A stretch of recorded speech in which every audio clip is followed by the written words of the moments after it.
ഇസ്രയേലോ അമേരിക്കയോ ഇറാനിൽ മറ്റൊരു ആക്രമണം ലക്ഷ്യം വെച്ച് കഴിഞ്ഞാൽ, ഏതെങ്കിലും രീതിയിലുള്ള ആക്രമണം ഞങ്ങളുടെ ദ്വീപുകളിലോ മറ്റോ നടത്താൻ ശ്രമിക്കുന്നുവെങ്കിൽ അത്തരം ഒരു ആക്രമണത്തിന്റെ തിരിച്ചടി അതിഗുരുതരമായിരിക്കുമെന്നാണ് ഇപ്പോൾ ഇറാന്റെ IRGCയുടെ നാവിക തലവൻ പ്രഖ്യാപിച്ചിരിക്കുന്നത്. പേർഷ്യൻ കടൽ അവരുടെ ശ്മശാനമായി മാറുമെന്നാണ് അമേരിക്കൻ സൈനികരുടെ ശ്മശാനമായിരിക്കുമെന്നാണ് പറഞ്ഞിരിക്കുന്നത്. അമേരിക്ക ഇപ്പോൾ യുദ്ധം താൽക്കാലികമായി അവസാനിപ്പിച്ചു എന്ന രീതിയിലാണുള്ളത്.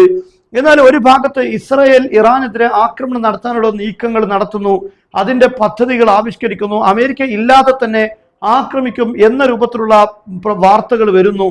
ഇതിനുള്ള ശക്തമായൊരു തിരിച്ചടി അല്ലെങ്കിൽ അതിനോട് പ്രതികരിച്ചുകൊണ്ടാണ് ഇപ്പോൾ ഇറാന്റെ നാവികസേനാ മേധാവി ഇങ്ങനെ ഒരു കാര്യം പറഞ്ഞിരിക്കുന്നത്.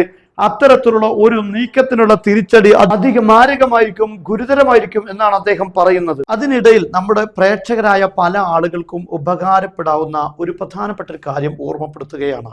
സൗജന്യമായ ഇംഗ്ലീഷ് പഠനത്തോടൊപ്പം നമ്മുടെ കുട്ടികൾക്കുള്ള മദ്രസ പഠനവും കൂടെ നൽകുന്ന കേരളത്തിലെ ഏക സ്ഥാപനമാണ് ത്വയ്ബ അക്കാദമി. മറ്റുള്ള എല്ലാ സ്ഥാപനങ്ങളിൽ നിന്നും വ്യത്യസ്തമായി രണ്ട് പ്രത്യേകതകളാണ് ഈ സ്ഥാപനത്തിനുള്ളത്. ഒന്നാമത്തേത്, ഓരോ കുട്ടികളെയും ഇനീഷ്യൽ അസസ്മെന്റ് നടത്തി പ്രത്യേകമായ ഇൻഡിവിജ്വൽ എഡ്യൂക്കേഷൻ പ്ലാൻ തയ്യാറാക്കിക്കൊണ്ടാണ് ഈ കുട്ടികളെ പഠിപ്പിക്കുന്നത്.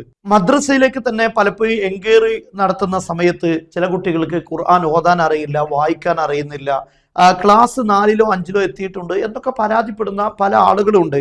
അങ്ങനെയുള്ള കുട്ടികളെയെല്ലാം ഇതിലൂടെ നമുക്ക് അസസ്മെന്റ് സെഷൻ നടത്തി ആ കുട്ടിയെക്കുറിച്ച് കൃത്യമായി മനസ്സിലാക്കി അതിനനുസരിച്ചുള്ള ഒരു എഡ്യൂക്കേഷൻ പ്ലാനാണ് മദ്രസ തയ്യാറാക്കുന്നത്. രണ്ടാമത്തെ കാര്യം, ഫ്രീ ഇംഗ്ലീഷ് ലേണിംഗ്. നമ്മുടെ കുട്ടികൾക്ക് സ്കൂളിലാണെങ്കിലും ഏറ്റവും ഉന്നതമായ സ്ഥാനത്തെത്താൻ അവരെ പര്യാപ്തമാക്കുന്ന ഒരു രീതിയാണ് ഈ പ്ലാനിങ്ങിലൂടെ അക്കാദമി തയ്യാറാക്കുന്നത്. കുട്ടികൾക്ക് ഫ്ലുവൻ്റ് ആയി വായിക്കാനും സംസാരിക്കാനും അതോടൊപ്പം ഇംഗ്ലീഷ് ഗ്രാമറുകളെല്ലാം പഠിപ്പിക്കുന്ന രീതിയാണ്, അത്തരത്തിലുള്ള സിലബസ് ആണ് ഇതിൽ തയ്യാറാക്കിയിട്ടുള്ളത്. നമ്മൾ വിദേശത്തായതുകൊണ്ടോ അല്ലെങ്കിൽ മദ്രസയിൽ പഠിപ്പിക്കാൻ എന്തെങ്കിലും രീതിയിൽ തടസ്സം നേരിടുന്ന ആളുകൾക്കോ ഇതൊരു പക്ഷേ വലിയ ഉപകാരമാകാനുള്ള സാധ്യതയുണ്ട്. എന്നാൽ മദ്രസയോടൊപ്പം തന്നെ അവർക്ക് ഇംഗ്ലീഷും ലഭിക്കുന്നു എന്നതാണ് കേരളത്തിൽ ഓൺലൈൻ രംഗത്ത്, മദ്രസ രംഗത്ത് ഈ സ്ഥാപനത്തിന്റെ മാത്രം പ്രത്യേകത.